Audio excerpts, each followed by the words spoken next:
तो बच्चों के पास मकान नहीं है, मकान भी देंगे, आपको अच्छी सी गाड़ी भी लेकर देंगे, इंशाल्लाह आपका हालात बिल्कुल ठीक कराएंगे। तो उस वजह से आपने बोला ठीक है हम बयान नहीं देंगे उनके खिलाफ। कि अगर आप हो मतलब है उनके खिलाफ या जो साहब के खिलाफ नहीं चलेंगे कि आपको मिल जाएगी, हर चीज़ मिलेगी। अभी उन लोगों ने कुछ भी नहीं मांग दिया। It's hard to tell what really happened, but his account was corroborated by a second source involved in the negotiations. David's father's former lawyer says the claims are completely untrue, and that David's father testified in court that he wasn't under any pressure. The lawyer representing Raja Khurram Ali and his wife Mrs. Zafar said the claims were malicious and false. They were convicted of neglecting an injured child, and each was sentenced to 1 year in jail. They were acquitted of all other charges, including assaulting Deva. They remain free once they appeal the verdict.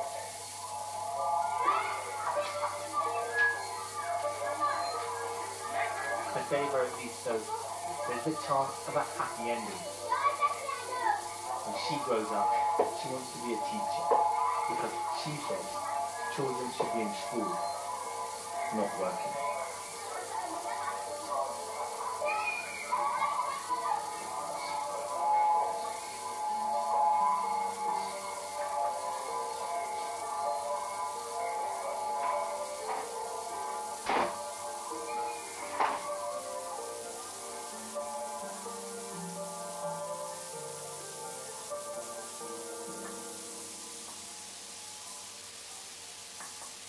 Hello there. Today is looking pretty similar to yesterday, and that is lots of dry weather with some warm sunshine, but also the risk of further showers and thunderstorms, and most of these will develop across parts of Scotland and northern England.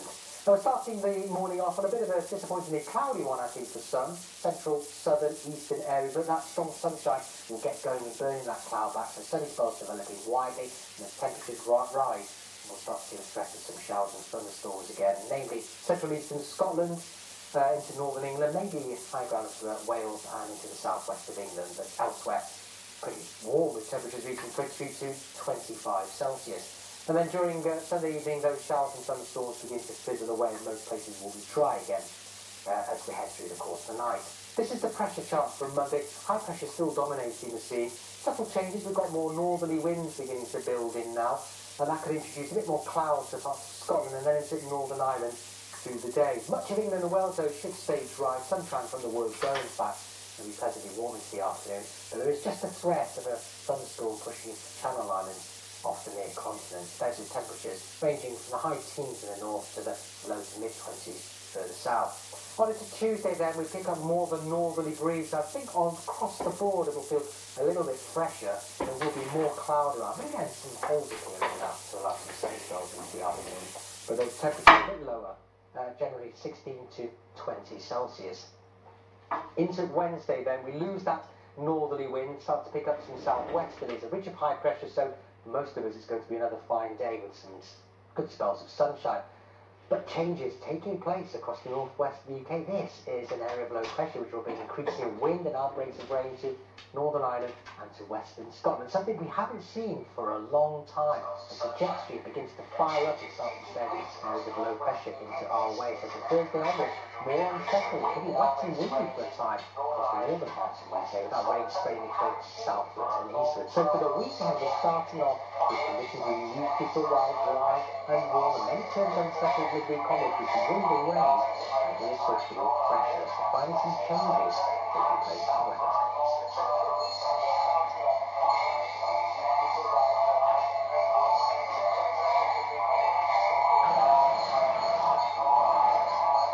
When the weather can't decide what to do, you still can.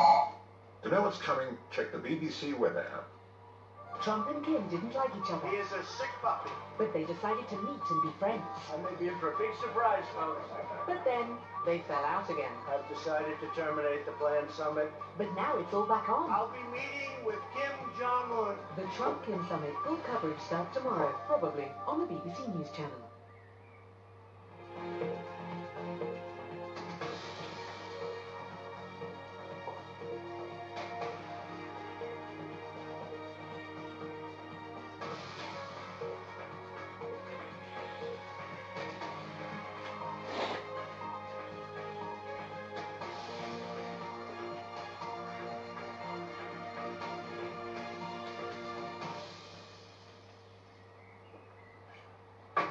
Welcome to BBC News, broadcasting to viewers in North America and around the globe. My name is Nkemi Fejika, and these are top stories.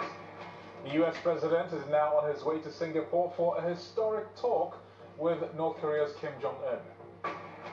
President Trump abandons a joint statement issued at the end of the G7 summit and slams the Canadian Prime Minister as weak and dishonest. More than 65 dead after Taliban fighters launch a series of attacks on Afghan forces hours after promising a rare ceasefire for the Muslim holiday of Eid. Back in Germany, a 20-year-old Iraqi suspect is extradited to face charges of raping and murdering a 14-year-old girl. Celebrating the Queen's 92nd birthday, Harry and Meghan join the rest of the royal family as the Duchess of Sussex enjoys her first real taste of pomp and pageantry.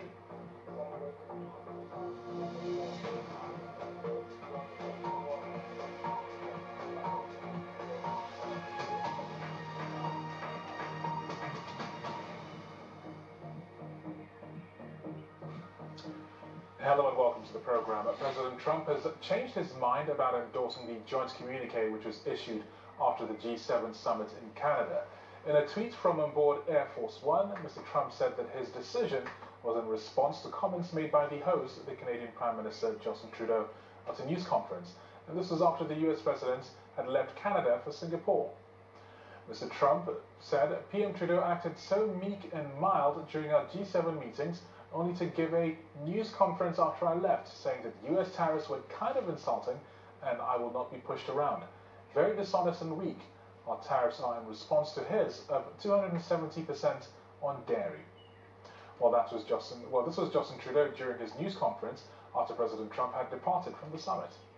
I highlighted directly to the President that Canadians did not take it lightly.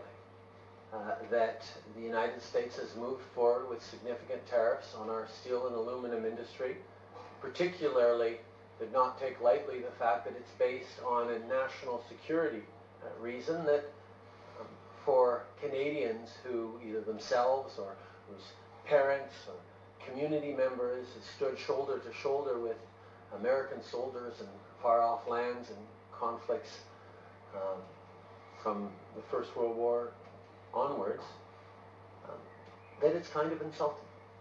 I have made it very clear to the President that it is not something we relish doing, but it is something that we absolutely will do, because Canadians were polite, we're reasonable, but we also will not be pushed around. Well, our correspondent Gary O'Donoghue is in Quebec with more reaction on President Trump's mid-air tweets. Surprise, I guess, yes, but we're used to these sort of surprises, but this on a scale was a pretty big one, I would say.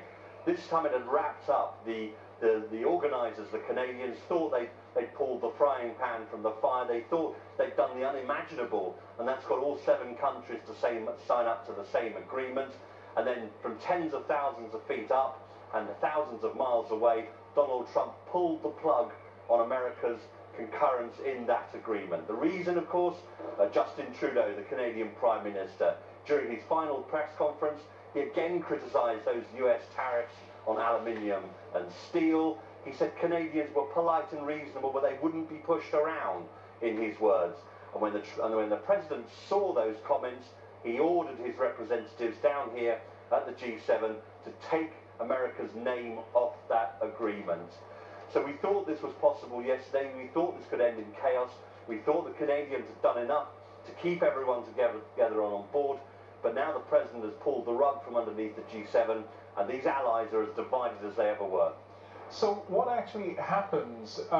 Is the communique released but without the United States saying, you know, we the undersigned or whatever, without the United States name there? Well, the European Union and certainly the European countries that signed up to that agreement say they believe the communique is still valid. The UK government has said that as well. But at the moment, as things stand, the American signature on that will have to be removed. The President has ordered that, and to that extent, this is an agreement among the G6, not the G7. Now, we thought that might happen, but of course America is the fulcrum of this organisation. It's everything has circulated around America's membership, been led by America throughout the decades. And to have America back out at this kind of stage on an agreement is a huge shock to this system. And I think it will have repercussions over the coming weeks, because there were hopes that there would be time for fresh talks on those tariffs. The EU was lining up to impose its own retaliatory tariffs. The Canadian tariffs come in on the 1st of July, and there was hope that there was room for manoeuvre with the G7 agreeing some broad principles on trade, like fighting protectionism, like fair trade. The Americans thought they'd got something in terms of some language around a level playing field, the thing Donald Trump had always complained about. But it seems that it was the tone of that news conference by the Canadian Prime Minister, his criticisms of Donald Trump, not new ones he'd said before, words he'd used before about Donald Trump. It seems that those being reiterated once again, once the president was in the air, was just too much for the US president, and he ordered his officials to do what was necessary to take America's name off that agreement. Well, Professor John Curtin is director of the G7 research group at the University of Toronto. He told me why President Trump reacted so badly to the final communique. The key thing was that the president, once he left the very unifying dynamic of the summit and went back home and alone with only his closest advisors by his side, who couldn't say no to his emotional enrages as the night goes on, and he reaches for his iPhone to send out tweets. So lock and loaded, fire and fury, we've seen a constant stream of that, and this is very much in that tradition, perhaps just incited by looking at the TV and seeing Justin Trudeau as the center of global attention, the center of global governance, a position that Trump had had before he left at Charlevoix. And without even thinking of where he's going to land, why would Kim Jong-un sign an agreement with Donald Trump if he knows that Donald Trump could unilaterally repudiate it on the plane home from Singapore? So clearly it was an instant reaction to a really very small set of things if you take seriously any of the words in Trump's tweets. 270% tariffs on dairy products. Professor Curtin, that's a very interesting point, considering he's going on a diplomatic mission at the moment. But this is what I'm curious about. Just because this tweet went out about an hour ago, and I'm looking at the kind of what we had written before we came on air. We were talking about this being, perhaps there were some disagreements at the summit, but, by and large, if everybody signs up to the communique at the end, you can consider it a success. And all of a sudden, everything's changed. Well, it was a summit of very significant success in substance and in public appearance, because Justin Trudeau's opening line at his news conference was, I announced that there is a consensus communique, and of course that's the one thing that Trump immediately destroyed. So if it's all about the TV presentation and the image, and in Trump's mind it often is, then yeah, it is a failure as a summit in terms of its public presentation, the message it sends to the rest of the world. And that was Professor John Curtin of the University of Toronto. Well, President Trump is flying to Singapore and his much-anticipated meeting with North Korea's leader Kim Jong-un. Before leaving, he was asked how long it would take to figure out if Kim Jong-un was serious about the talks. How long will it take to figure out whether or not they're serious? I said, maybe in the first minute. The way they say that if you're going to like somebody in the first 5 seconds. You ever hear that one? Well, I think that very quickly I'll know whether or not something good is going to happen. I also think I'll know whether or not it will happen fast. May not, but I think I'll know pretty quickly whether or not, in my opinion, something positive will happen. And if I think it won't happen, I'm not going to waste my time. I don't want to waste his time. Let's have a look at some of the other stories making the news. The threat of fresh landslides has forced emergency workers to suspend a search for victims of a major eruption of Guatemala's Fuego volcano. Close to 100 people are known to have died in Sunday's major eruption, with nearly 200 still missing. Aid agencies say many victims may take over a year to recover from their injuries. The United Nations has condemned the intrusion by armed groups into hospitals in the Central African Republic. It said men carrying machetes and knives had entered a hospital in the central town of Bambari, threatening patients and staff. The UN said armed groups had attacked 9 humanitarian compounds in the area in the last month. Tens of thousands of Romanians have rallied in support of the government and against the country's anti-corruption agency, which they accuse of abusing its power. The rally was organized by the government, but anti-corruption campaigners say the agency has boosted Romania's international standing. President Bashar al-Assad of Syria has again alleged that Western nations have stoked the conflict in his country. In an interview with the Mail on Sunday newspaper, he also defended Russia's involvement in Syria. Russia is fighting for the international law, and part of this international law, the sovereignty of different countries, of the sovereign countries. Syria is one of them. Their politics, their behavior, their values is not about interfere or dictate. They don't. We've had good relations with Russia for more than 6 decades now, nearly 7 decades. They never, during our relation, try to dictate, even if there's differences. And because there is a war, and because there's high dynamism in our region, it's natural to have differences between the different parties, whether within our government or with other governments.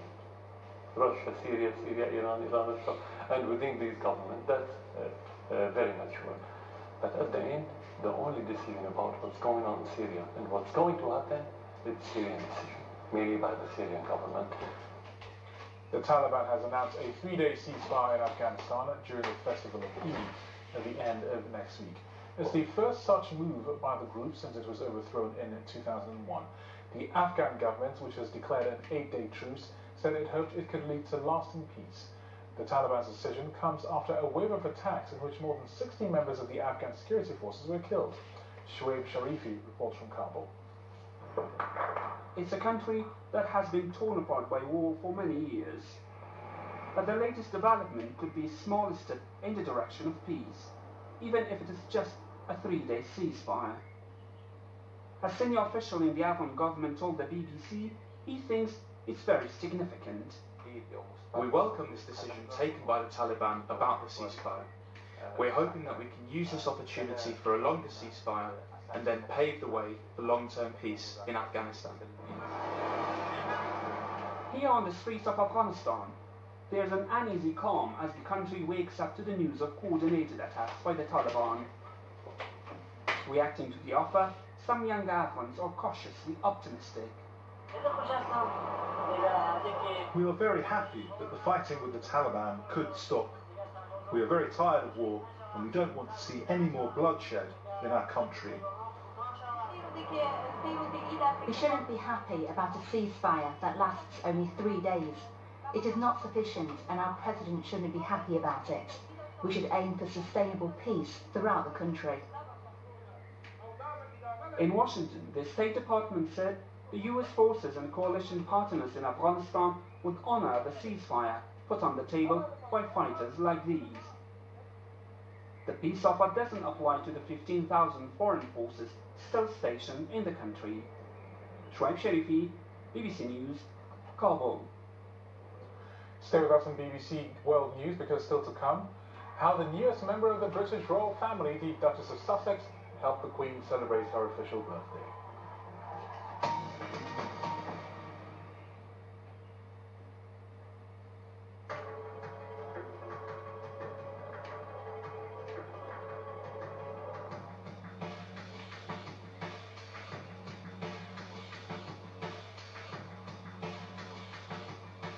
Today, the British liberated the Falklands, and by tonight, British troops had begun the task of disarming the enemy. In the heart of the West German capital, this was Gorby mania at its height. The crowd packed to see the man who, for them, has raised great hopes for an end to the division of Europe. Michael Jackson was not guilty on all charges. The screams of the crowd, testament to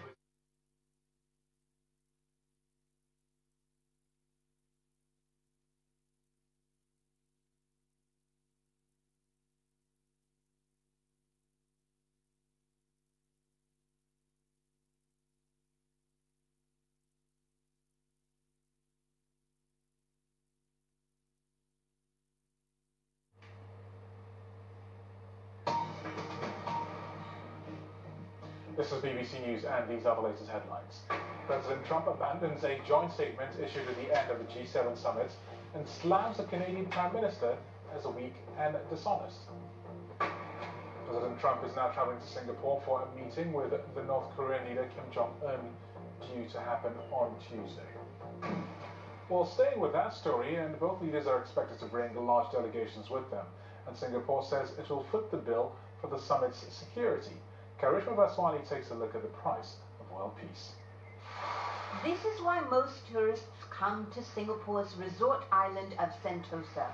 It's known as the Island of Peace and Tranquility, but next week it will host two of the most volatile leaders on the planet, Donald Trump and Kim Jong-un.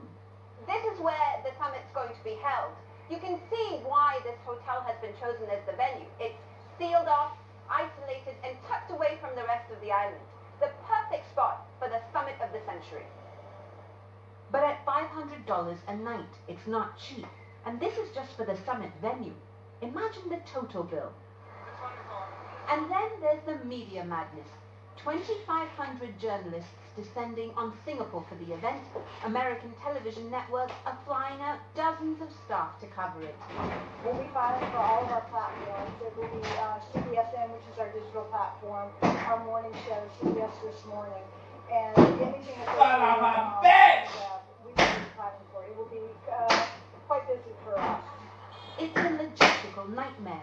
Many of Singapore's busiest spots will be affected. Think of this as the Oxford Street of Singapore, the main shopping district where tourists generally come. Police have told us that they will be securing some parts of this area for the summit and that they will have the power to conduct searches and spot checks on anyone if they want to. Government is talking the bill for security, and it is very high level security. We're talking about planes up in the sky, we're talking about people on the streets, in the water, and everywhere. So it's 24/7. For the South Korean community in Singapore, that's money well spent. They're excited about the prospect of hope for their homeland. Wow, exciting, really, really. And so happy news for us, actually. But nobody knows, we don't know exactly what happened, but we're going to hope, best of the best week for next summit. There's a sense of anxiety about this summit, concern that maybe everything won't go to plan, which is why for many here, the high costs of hosting this event may well be worth a shot at peace. Karishma Vaswani, BBC News, Singapore. Iraq has sent a 20-year-old asylum seeker back to Germany, where he is suspected of having raped and killed a teenage girl. The case has further fueled the debate around the country's immigration policy. Caroline Rigby has more. Arriving back in Germany amid high security, wearing hand and ankle cuffs, Ali Bishar was led away by heavily armed police.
colmano la loro sete di energia.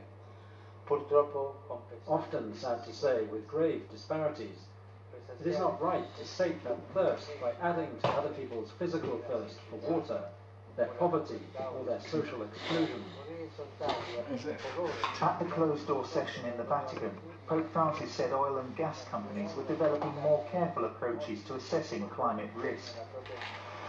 But he said he was particularly worried by the continued search for new fossil fuel reserves, when the Paris Agreement had pushed for most of them to be kept untapped underground. The Pope urged the investors and executives to speed up a switch to sustainable, clean energy. He exhorted them to deploy their skills as innovators to address the challenge. Let this be seen, he said, as the greatest leadership opportunity of all. Danny Aberhard, BBC News. Queen Elizabeth has marked her 92nd official birthday with the annual Troop in the Colour parade in London. She was joined by the newest member of the royal family, the Duchess of Sussex, and of course her husband, Prince Harry. Our royal correspondent, Nicholas Witchell, was there.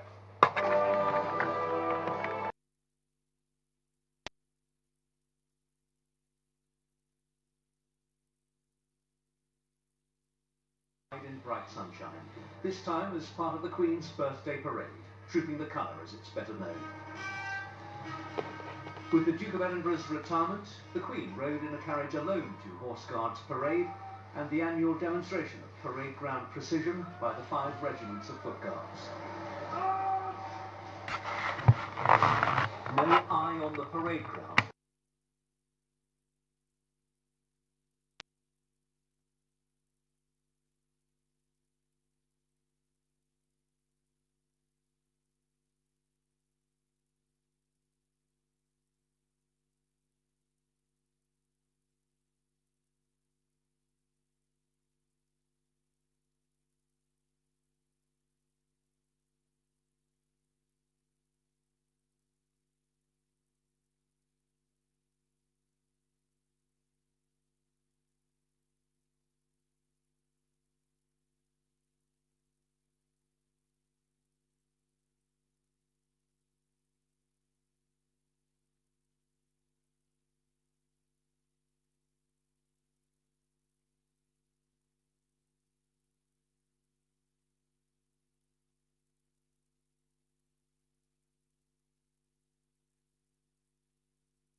Singapore for talks with North Korea's Kim Jong-un. Mr. Trump says that the meeting is a one-time chance for a peace deal. Mr. Trump said the North Korean would do something very positive for his people, for himself, his family. And at least 65 soldiers and police officers have been killed in 4 separate attacks carried out by the Taliban.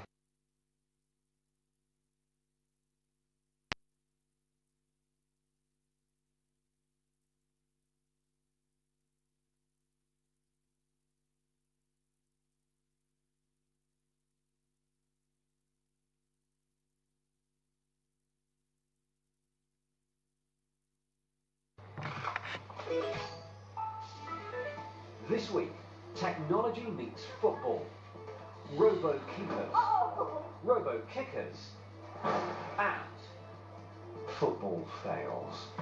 Alright.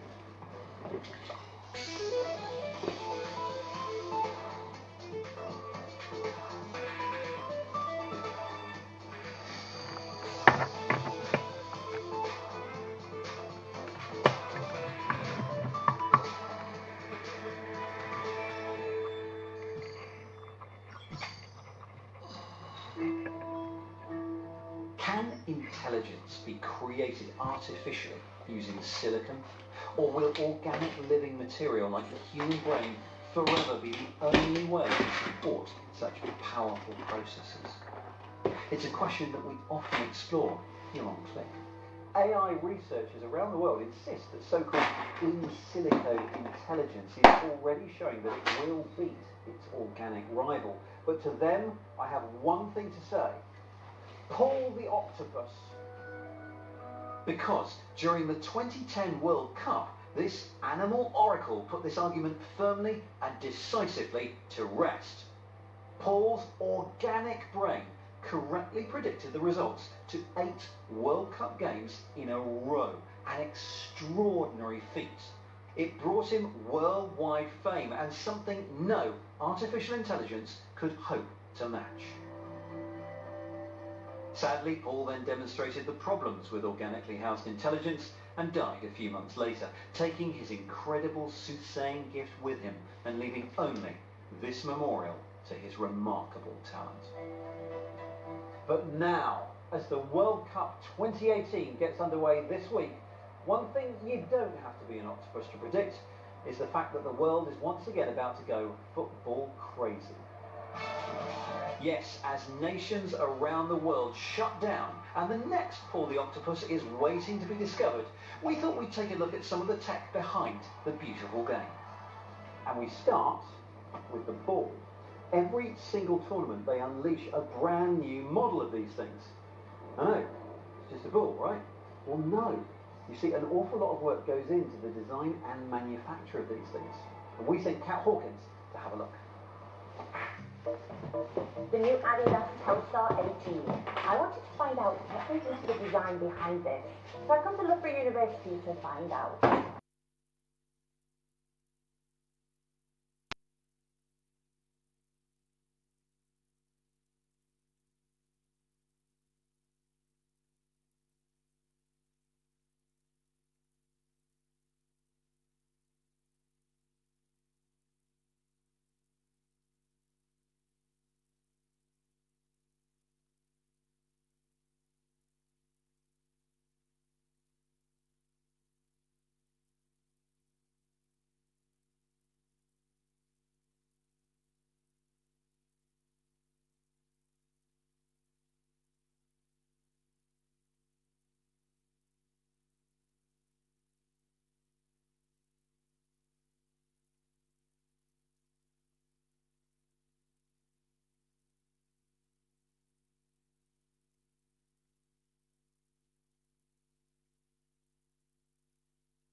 Does that mean the data analysts will become the new star players? Well, we sent Paul Carter to FIFA to find out. At this year's World Cup finals in Russia, data is set to play a bigger role than ever before. Like it or not, data is already an integral part of modern football. You can't watch a televised game without being bombarded by all kinds of statistics. For the first time, FIFA are providing an